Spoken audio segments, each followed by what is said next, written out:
nyine ukibona ndakaye tu uhita umenya ibyabaye.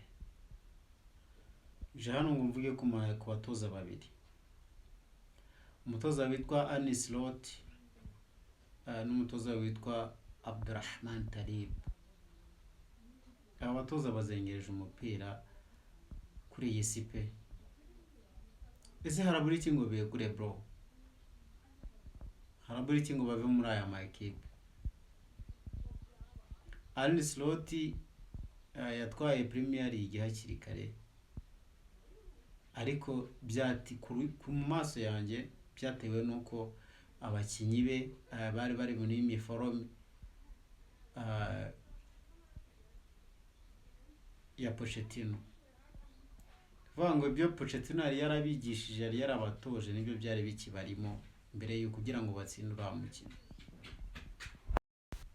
Nase ngiyo Chelsea iragukubise, ngiyo Crystal Palace iragukubise, ngiyo Manchester United irwaye n'ubundi iri guhitwa iragukubise, Galatasaray ngiye iraje iragukubise muri Champions League. Harya buriya ngo uri umutoza mwiza? Birango nibyo biranga abatoza beza.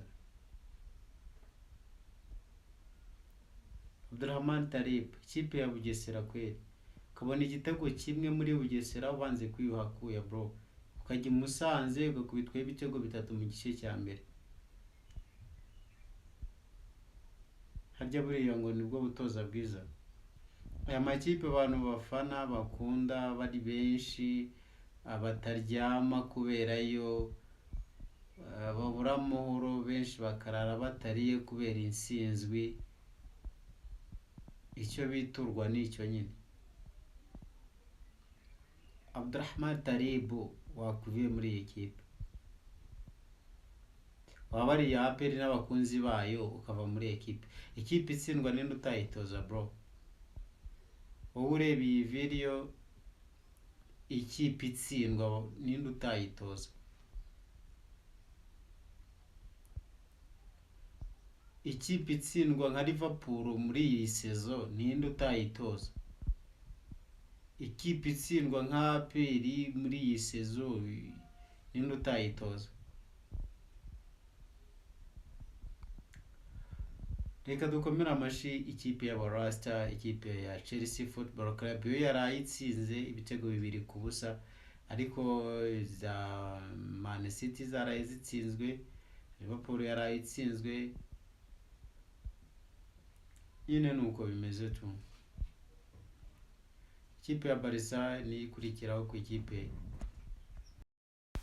Mwisubira kandi subscribe kuri YouTube channel James Sport Fans.